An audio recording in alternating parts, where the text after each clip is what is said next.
I just wanted to help. And I have always been this way. Like when I was 8 years old on a bike ride and I found a homeless snake and I picked it up and I put it in my butt pocket and I rode home. Unfortunately, it did die in transit and it never made it to its new home.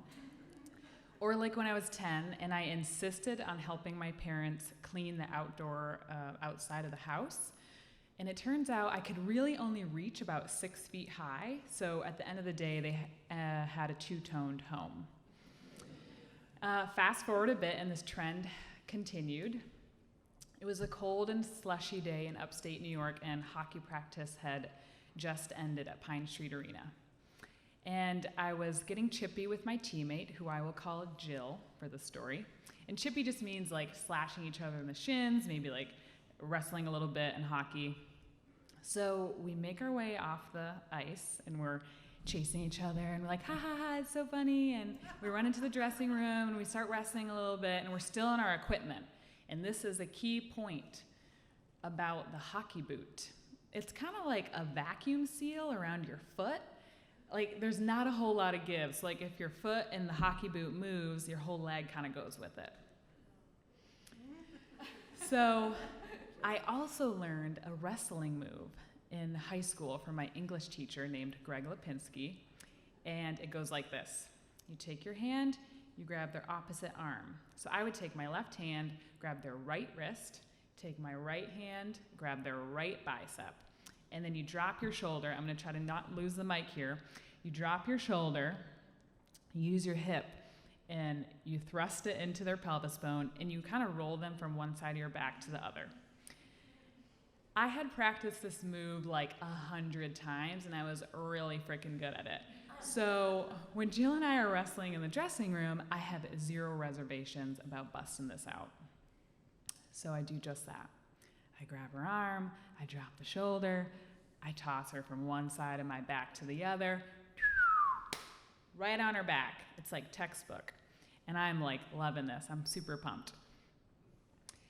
And the next thing that I hear are just like screams coming from everywhere. The girls in the dressing room are screaming, Jill's screaming, and I'm not really catching on right away. So I do a quick scan, and my eyes land on Jill's mangled leg. And you know, like a normal leg, like this is a normal leg. Like this is maybe the leg part, and this is the foot, maybe like a nice 90-degree angle. And then like Jill's leg, it's just like a little, just perfectly not right. And I don't know if any of you have seen a broken limb in real life, or if you watch ESPN, you've just seen like 1,000 of them on a highlight reel. But it really invoked in me a primal feeling. Like you do not need to be a medical professional to be able to identify that right there is a broken leg. Like I'm seeing it, I'm feeling it, I'm sensing that this is broken, this is wrong.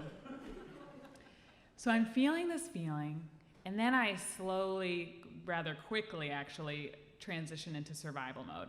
And I get down on the ground, and I'm like an army medic, and it is like a war zone in here because now the girls that were in the dressing room, they're on top of the benches, like as if it's there's a flood, and they're yelling down onto us, and Jill's yelling, and then I start yelling at Jill, and I'm like, if you're not serious, if this is a joke, this isn't funny, Jill, like if you're not serious right now, and I'm like threatening her just because I desperately, like I could not bear for this thing to be true that was happening in front of me.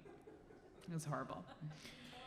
So in that moment, I make the decision about how I'm going to make this right. And this part does not get easier. Every time I tell the story to a friend, colleague, this part does not get easier. So I make the decision. And without thinking about this decision that I've made, I take my hands and I just reach down, and not gently, do I just twist that sucker right back into place.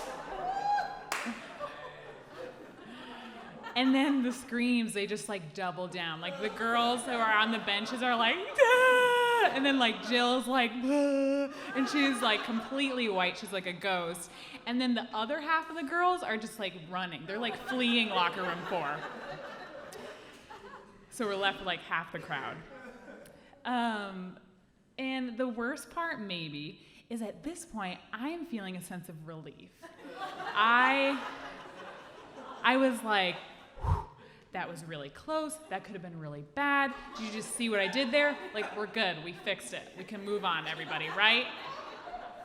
The room was telling me, no, we cannot move on until the ambulance arrives. So, unfortunately, that is where my memory of the events just kind of end. Fortunately, unfortunately. And the rest of that day is just a complete blur, and I don't really remember anything.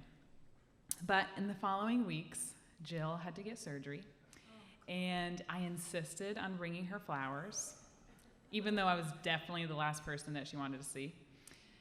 But I did. I delivered the flowers, and in that visit, I learned a redeeming thing that happened that day. Apparently, the doctor told her, "You better thank whoever set your leg. They did a pretty good job, and I would have had to do it when you got here." Yeah. But really, the thing I did learn about myself is I'm just fine the way I am. It's okay I always wanted to help.